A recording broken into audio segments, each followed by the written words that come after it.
Ang mga crucial games ngayong December 5, 2025 sa PBA. Magbabalik aksyon ang mga koponan na Magnolia Chicken Templados Hotshots kontra sa Converge Fiber Xers at ang TNT Tropang 5G kontra naman sa defending champion na San Miguel Beermen.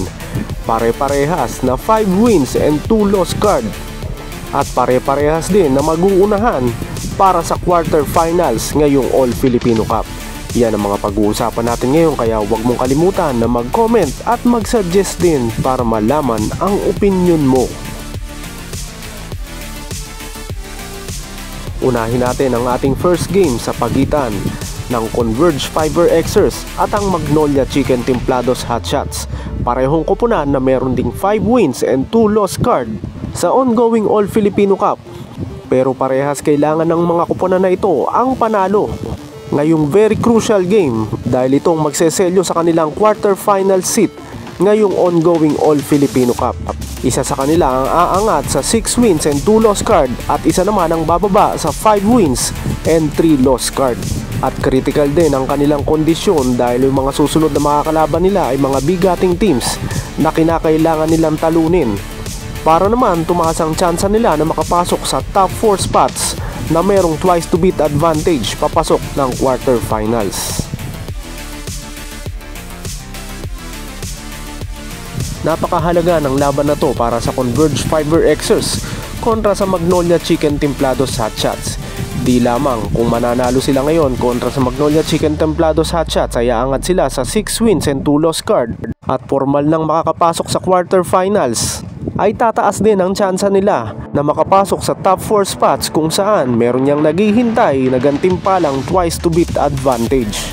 Malaking bagay na may panalo nila ang laban nila ngayong araw na to dahil ang mga susunod na laban ng Converge Fiber Xers ay kontra rin sa mga mid-tier teams na katulad nila ay gusto ring makakuha ng mga top 4 spots na meron niyang twice to beat advantage papasok ng quarterfinals. At kinakailangan na makadalawang panalo sila sa huling 3 laban nila bukod dito sa Magnolia Chicken Templados Hotshots kung mananalo sila ngayon dahil ang mga susunod nilang makakalaban ay ang Rain or Shine Elasto Painters sa December 7 kung saan ang koponan ni Coach Yeng Yao ang nangunguna ngayon sa standings na 6 wins and 2 losses na naka-assure na ng quarterfinal seat ngayong ongoing All Filipino Cup.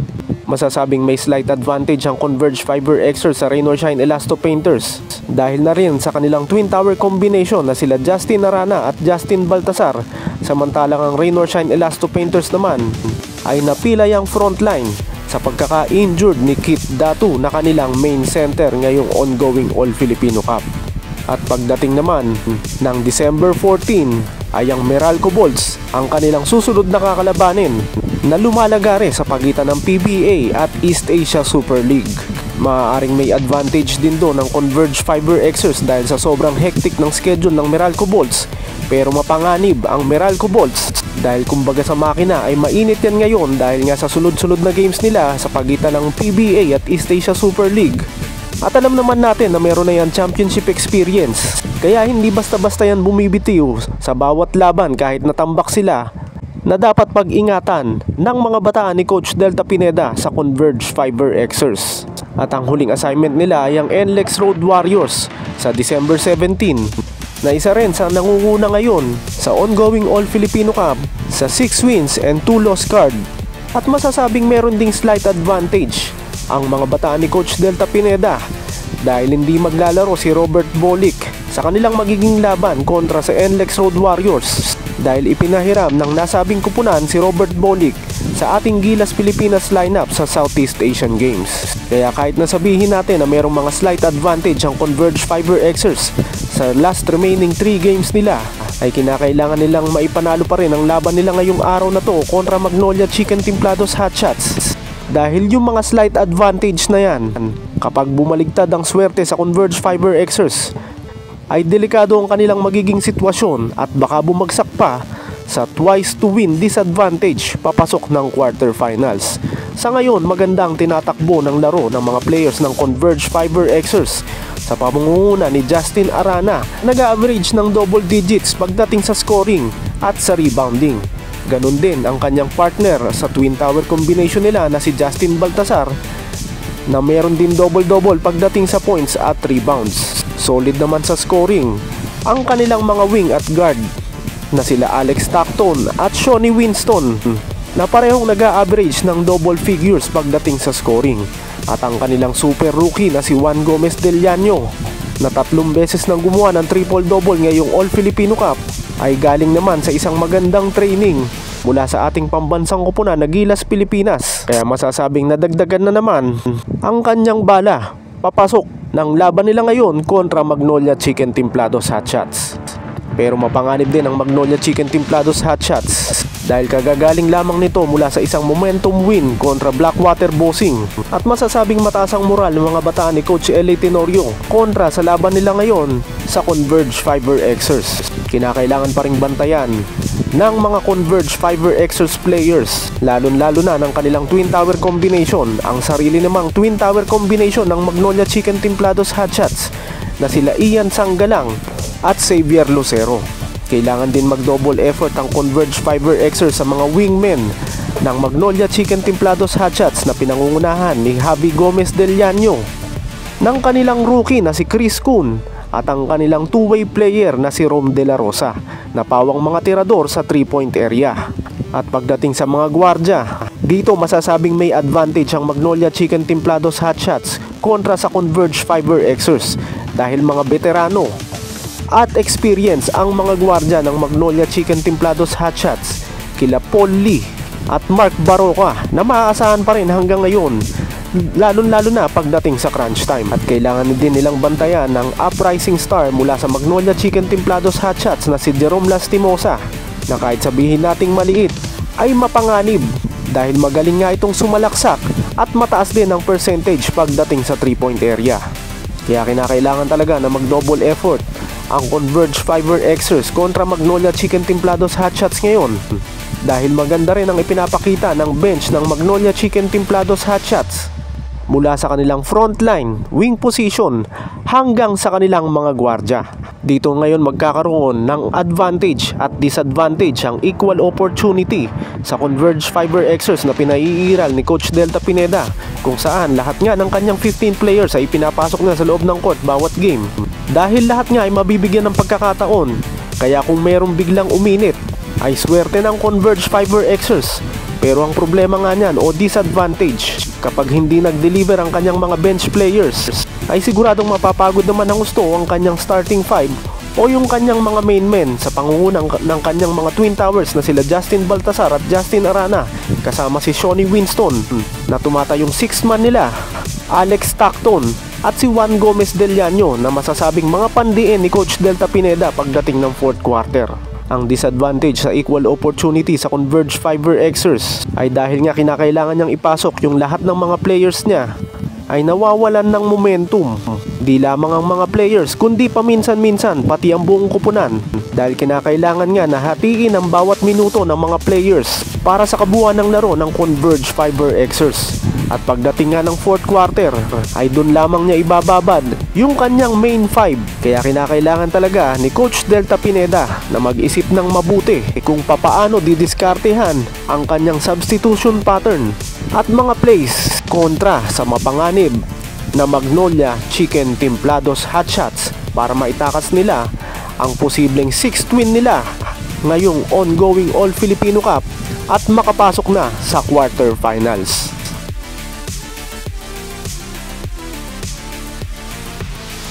Kagaya ng Converge Fiber Xers ay napaka-critical din ang laban na to ng Magnolia Chicken Templados Hotshots kontra sa Converge Fiber Xers. Bukod nga din sa kinakailangan din nilang maipanalo ito para makapasok na sila sa quarterfinals at tumaas ang tsansa nila na makapasok sa top 4 na merong twice to beat advantage, ay mga bigatin din ang mga makakalaban nila sa kanilang last 3 games ngayong ongoing All-Filipino Cup. Una nilang makakalaban sa December 7 ang NLEX Road Warriors na makakasama pa si Robert Bolick dahil December 14 pa ito mawawala sa NLEX Road Warriors para naman sa Gilas, Pilipinas sa Southeast Asian Games. On the roll ngayon ang NLEX Road Warriors at masasabing maganda ang pinapairal na sistema ni Coach Jongoy Chico. Kaya naman sunod-sunod ang panalo ng NLEX Road Warriors sa ongoing All-Filipino Cup. At ngayon sila nga ang nangunguna sa standings kasama ang Rain or Shine Elasto Painters sa 6 wins and 2 loss card, at pasok na nga sila sa quarterfinals na inaasam naman ng Magnolia Chicken Templados Hotshots. Susunod na magiging laban ng Magnolia Chicken Templados Hotshots ay isang out of the country game kontra sa Rain or Shine Elasto Painters sa December 15 sa Bahrain. At very crucial din yun dahil sa ngayon number 1 pa rin sa standings ang Rain or Shine Elasto Painters. At kahit nasabihin natin na kulang-kulang ang tropa ni Coach Xieng Giao, ay next man up mentality naman ang kanilang pinaiiral dahil na rin sa kanilang equal opportunity na lahat ipinapasok at lahat ay pwedeng pumutok at any given time para sa mga laban ng Rain or Shine Elasto Painters. At sa last playing date ng elimination round sa December 21, ang makakalaban naman ng Magnolia Chicken Templados Hotshots ay ang runner-up sa nakaraang Philippine Cup noong 49th season na TNT Tropang 5G. Nakagaya rin nila 5 wins and 2 loss card at nag-aasam din na makapasok sa top 4 spots na merong twice to beat advantage. At alam naman natin na kontrapelo talaga sa Magnolia Chicken Templados Hotshots simula pa nung panahon ni Coach Chito Victolero ang TNT Tropang 5G. Kaya kinakailangan nila na manalo sa nasabing laban. At ngayon din, kontra naman sa Converge Fiber Xers dahil hindi talaga magiging madali ang kanilang last 3 assignments kontra sa mga powerhouse teams na NLEX Road Warriors, Rain or Shine Elasto Painters at TNT Tropang 5G. Kaya napakahalaga talaga na maipanalo nila ang kanilang laban ngayon kontra sa Converge Fiber Xers dahil bukod sa aangat nga sila sa 6 win and 2 loss card at makakapasok na sa quarterfinals, ay masasabing kailangan lamang nilang maipanalo yung dalawa sa 3 huling laban nila para tumaas ang kanilang tsansa twice to beat advantage papasok ng quarterfinals. At kung matatalo nga sila dito sa laban nila na to, ay kinakailangan nilang isweep yung nalalabing 3 laro nila na masasabing mga contender din ngayong All Filipino Cup na siguradong pahihirapan sila ng gusto at mahihirapan silang maghabol. Sa ngayon, maganda ang nilalaro ng Magnolia Chicken Templados Hotshots ngayong ongoing All Filipino Cup. Consistent pagdating sa double digit scoring sila Xavier Lucero at Jerome Lastimosa, at magandang nakukuha nilang suporta mula kila Ian Sanggalang, sa kanilang two-way player na sila Rom De La Rosa at Javi Gomez Del Llano na patuloy na tumataas ang kanilang mga shooting percentage pagdating sa 3-point area, na sinamahan pa ng kanilang Chris Ku na nakuha nila via trade mula sa Titan Ultra Giant Risers na nagdagdag sa kanilang scoring arsenal pagdating sa 3-point area. At maaasahan pa rin yung mga veteranong gwardya nila na sila Paul Lee at Mark Baroka na nag-i-stabilize sa kanila pagdating ng endgame o crunch time. Pero sa laban na to, kinakailangan mag-focus ng husto ng kanilang starting center na si James Laput para bantayan alinman kila Justin Arana o Justin Baltasar na twin tower combination ngayon ng Converge Fiber Xers. Yan dalawang player kasi na yan na twin tower ng Converge ang masasabing yang bumubuhay sa nasabing kupunan ni Coach Delta Pineda. Kaya kung mayu-utilize nila Ian Sanggalang at nitong si James Laput ang twin tower combination ng Converge Fiber Xers, ay malamang at malaki ang porsyento na maipapanalo nila ang kanilang laban ngayon kontra sa Converge Fiber Xers. Habang ang mga gwardya naman nila na sila Jerome Lastimosa, kasama na rin si Peter Alfaro, at ang mga veterano na sila Mark Baroka at Paul Lee ay kinakailangan ding magkaroon ng mga solid contributions mula sa puntos dahil ang mga makakalaban nila ay mga legitimate scorers na sila Alex Stockton, Shawnee Winston at ang super rookie ng Converge Fiber Xers na si Juan Gomez Del Llano. Ito rin ang unang pagkakataon na magtatapat ang magkapatid na Del Llano Brothers. Ngayong pareho na nga silang nasa PBA. At ang isang aspeto na kinakailangan na talagang makakuha ng maraming puntos ang Magnolia Chicken Templados Hotshots ay ang kanilang 3-point shooting mula sa kanilang mga wingmen na sila Javi Gomez Del Llano, Rom De La Rosa at si Chris Kun. Kaya dapat talaga ay nakafocus at maganda agad ang ilaro ng mga bataan ni Coach L.A. Tenorio na palagi na lamang naghahabol pagdating ng second half, at kinakailangan sa umpisa pa lamang ng laro ay ma-dominate na agad nila ang Converge Fiber Xers para hindi na sila maghabol at mahirapan pagdating sa second half, lalo na sa fourth quarter, para maipanalo ang laban nila kontra sa Converge Fiber Xers ngayong araw.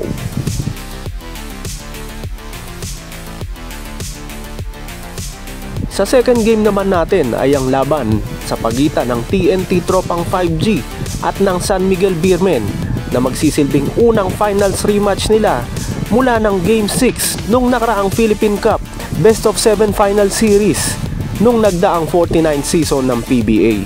At kagaya ng unang laban, parehas din ang kupunan ng TNT at ng SMB na mayroong parehong 5 wins and 2 loss card at mag-uunahan na makapasok sa quarterfinals at tumaas ang tsansa para sa twice to beat advantage. Kaya masasabing very crucial talaga ang laban na to, di lamang dahil nga sa kontrapelo rin itong dalawa na to na parehong flagship ng kani-kanilang mga grupo na MVP at SMC ay nakataya rin dito ang pride mula sa TNT Tropang 5G na kinakailangan nilang makabawi sa unang pagkakataon mula sa San Miguel Beermen at ang San Miguel Beermen naman na mapanatili ang kanilang dominasyon kontra sa TNT Tropang 5G.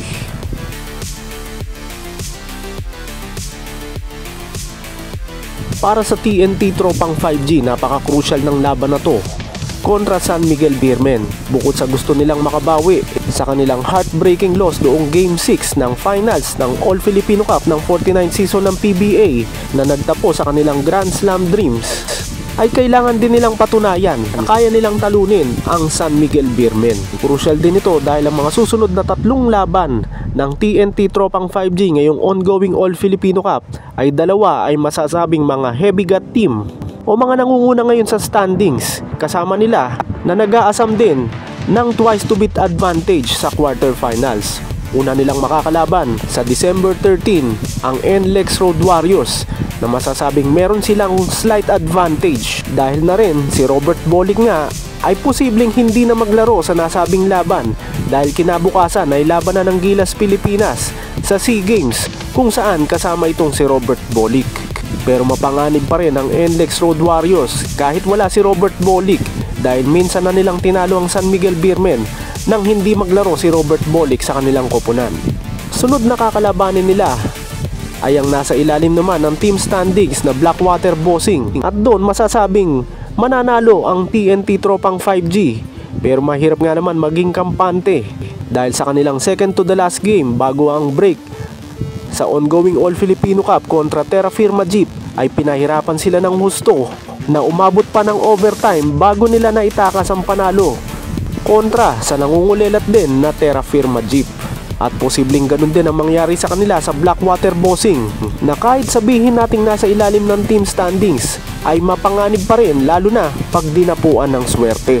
At ang pinaka last assignment nila ngayong ongoing All Filipino Cup sa last playing date ng elimination round sa December 21 ay ang Magnolia Chicken Templados Hotshots na running din para sa twice to beat advantage sa quarterfinals.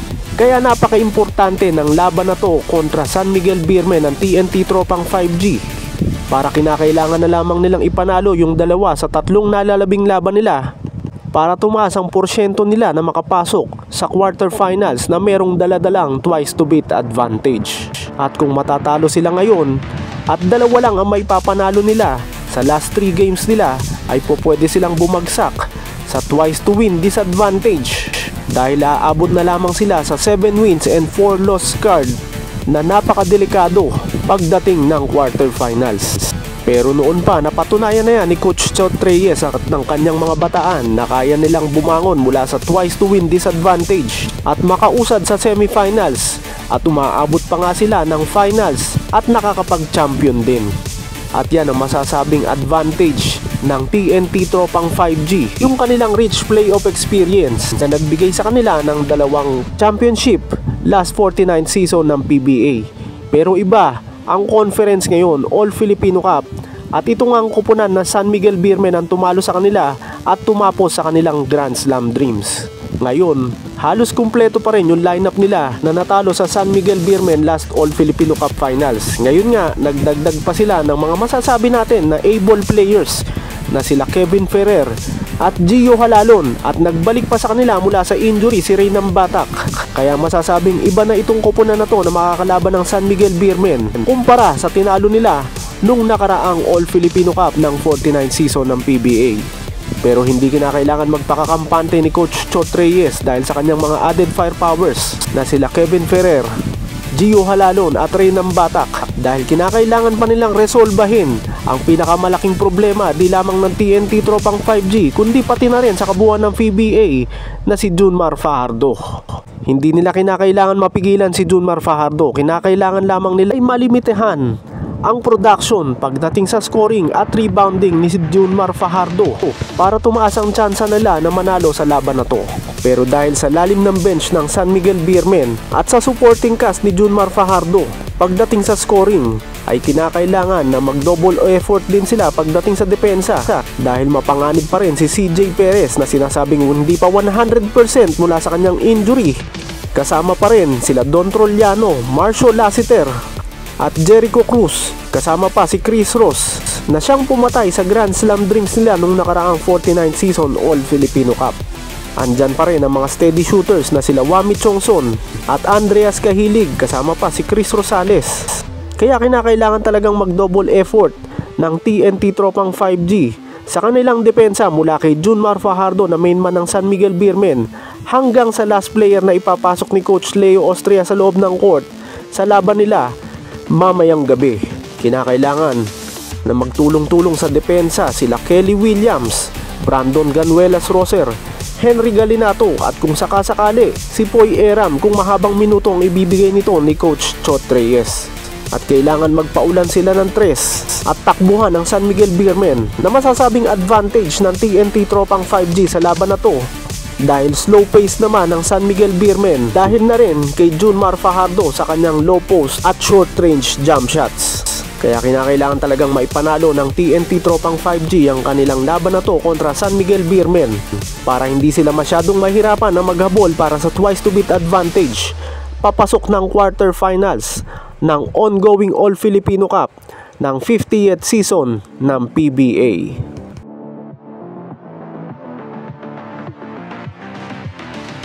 Sa panig naman ng San Miguel Beermen, gusto nilang ituloy ang kanilang momentum kung saan sila nga ay nasa 5-game winning streak ngayon at gusto ba nila itong palawigin sa 6-game winning streak at maiselyo na ng tuluyan ang pagpasok nila sa quarterfinals at tumaas din ang tsansa nila na makapasok sa twice to beat advantage papasok ng quarterfinals. At kinakailangan din na maipanalo ng San Miguel Beermen ang kanilang laban na to kontra TNT tropang 5G para pagdating ng kanilang last 3 remaining games na masasabi natin na hindi naman mahirap. Dahil sa lahat ng koponan ngayon sa PBA, masasabing itong San Miguel Beermen ang may capacity na talunin ang lahat ng koponan. At nakatulong din na maaga nilang nakalaban yung mga bigati na teams. At ngayon nga, itong TNT tropang 5G na lamang ang masasabing heavyweight sa mga makakalaban nila. At yung mga last 3 assignments nila, dalawa doon ay pwede nga na magpa-easy-easy na lamang sila kung saan uumpisahan nila yan sa December 13 kontra sa Blackwater Bossing na nasa ilalim ngayon ng team standings.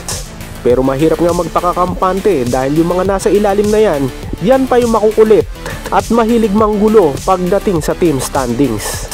Ganun din ang Terra Firma Jeep na ayon nga kay Coach Leo Austria ay noon pa ay lagi silang ginugulat. At yan ay makakalaban nila sa December 17.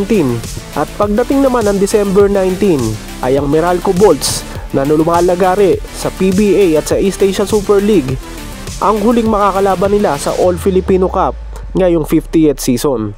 Mapanganib ang Meralco Bolts dahil nag-aasam din niya ng quarterfinal seat at kung pwede pa nga ay makahabol sa twice to beat advantage. At meron din niyang momentum o mainit yan dahil naglalaro nga yan ng sabay mula sa PBA hanggang sa East Asia Super League. Kaya kinakailangan talaga nilang bantayan ang Meralco Bolts sa kanilang last playing game dito sa All-Filipino Cup. At balik tayo sa laban nila kontra TNT tropang 5G ngayong gabi. Bukod sa pride na kinakailangan nilang patunayan na hindi tsamba ang pagkakapanalo nila sa last All-Filipino Cup Finals noong 49th season sa TNT tropang 5G, ay kinakailangan din nilang patunayan na sila talaga ang defending champion at ang koponan na kailangan talunin ng lahat ng teams ngayong All-Filipino Cup ng 50th season. Walang nagbago mula dun sa last 49th season All-Filipino Cup team nila na 13-man lineup at ngayon nga dinagdagan pa nila ng kanilang dalawang rookie na sila Chris Miller at Royce Mantua na lalong nagpalakas sa koponan ni Coach Leo Austria na San Miguel Beermen. At ang pinakamahalaga nga dito, galing sila sa napakagandang panalo nila sa huling laban nila kontra Titan Ultra Giant Risers kung saan tinambakan nila ito ng whopping 41-point lead na pinakamalaki ngayon sa ongoing All-Filipino Cup na winning deficit. At kung magtutuloy-tuloy yung ganung laro nila na halos lahat ng ipinasok ni Coach Leo Austria ay pumukol ng puntos at 8 nga doon ay umiscore ng double digits, ay maganda ang kalalagyan ng San Miguel Beermen sa laban nila kontra TNT Tropang 5G. Pero malayong malayo ang Titan Ultra Giant Risers sa TNT Tropang 5G, kaya kinakailangan na maging cautious at hindi maging kampante ang San Miguel Beermen ngayong gabi. Sakit pa naman ang San Miguel Beermen na lalamang mula first quarter hanggang sa second quarter, pero pagdating ng third quarter ay unti-unting nagko-collapse hanggang sa maagaw sa kanilang kalamangan na minsan ay hindi na nila nasusustain na nagiging dahilan ng kanilang pagkatalo. Ganyan ang nangyari sa kanila kontra NLEX Road Warriors at Phoenix Fuel Masters na lumamang sila sa kabuuan ng laban, pero pagdating ng second half, doon sila dinali ng mga dalawang koponan na yan na dapat baguhin na ng San Miguel Beermen ang ganyang pag-uugali nila. At ngayon TNT Tropang 5G ang mga kalaban nila, hindi nila pwedeng gawin yung ganong style dahil sigurado kapag nalamangan na sila ng TNT Tropang 5G at lumaki yun, mahihirapan na silang makabawi dahil isang momentum team ang TNT Tropang 5G na kapag nagkaroon na nga sila ng momentum sa laro ay mahirap nang pigilan at nagre-resulta sa kanilang mga panalo. At kagaya rin nung last All Filipino Cup Finals, kailangan bantayan ng San Miguel Beermen ang mga 3-point shooter ng TNT Tropang 5G na sila Jordan Heading, RR Pugoy, Kevin Ferrer at maging ang mga big men nila na sila Kelly Williams, Brandon Ganuelas Roser at Poy Eram na pare-parehong tirador din sa 3-point area. Medyo may konting advantage nga lang ngayon ang San Miguel Beermen dahil hindi maglalaro ang main man ng TNT Tropang 5G na si Calvin Oftana na patuloy pa rin merong iniindang injury mula pa nung last game nila kontra sa Rain or Shine Elasto Painters na hindi nga ito naglaro. Pero alam naman natin na ang TNT Tropang 5G ay mahilig sa publicity at yung mga sinasabing hindi maglalaro ay bigla na lang ipapasok ni Coach Chot Reyes. At yun niyang merong ACL injury noong nakaraang PBA Finals na si Poy Eram ay pinagaling nila sa loob lamang ng wala pang 4 na buwan na masasabi talagang it's a miracle. Kaya hindi dapat magpakakampante ang San Miguel Beermen na hindi maglalaro si Calvin Oftana mamayang gabi dahil baka magulat sila na baka ipasok na lamang yan bigla o baka isama pa yan sa starting 5 ni Coach Chot Reyes para pataubin ang San Miguel Beermen. Kaya ang kailangan talagang gawin ngayon ng San Miguel Beermen ay huwag maging kampante at ituring itong do or die game para hindi na sila mahirapan sa last remaining games nila at tuluyan na ngang makapasok sa quarterfinals at maiselyo ang twice to beat advantage pagdating ng playoffs. At isa ito sa mga magiging daan nila para maidepensa ang kanilang All Filipino Cup ngayong 50th season.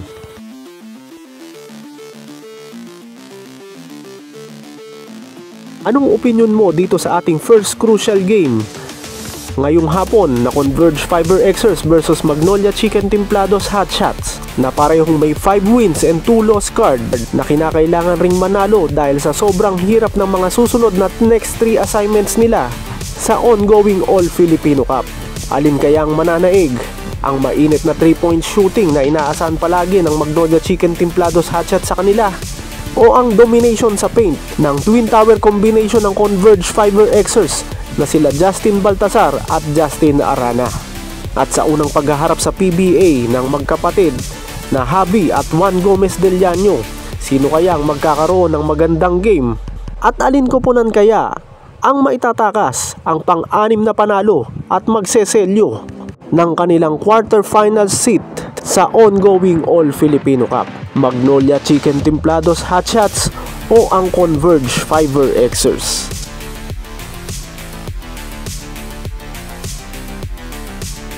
At sa atin namang second game, ang sinasabing unang finals rematch sa pagitan ng TNT Tropang 5G at ng defending champion na San Miguel Beermen. Posible kayang maulit ng San Miguel Beermen ang panalo nila kontra sa TNT Tropang 5G nung nakaraan pang Game 6 ng 49th Season All Filipino Cup. Gayong mayroong mga added tools si Coach Chot Reyes sa katauhan nila Kevin Ferrer, Gio Halalon at ang nagbabalik mula sa injury na si Reynam Batak. Mapigilan kaya ng TNT Tropang 5G ang 5-game winning streak ng San Miguel Beermen ngayong ongoing All-Filipino Cup, lalo nga't nanggaling sila sa isang dominating win kontra sa Titan Ultra Giant Risers sa isang whopping 41-point lead win. Papasok sa laban nila dito kontra sa TNT Tropang 5G.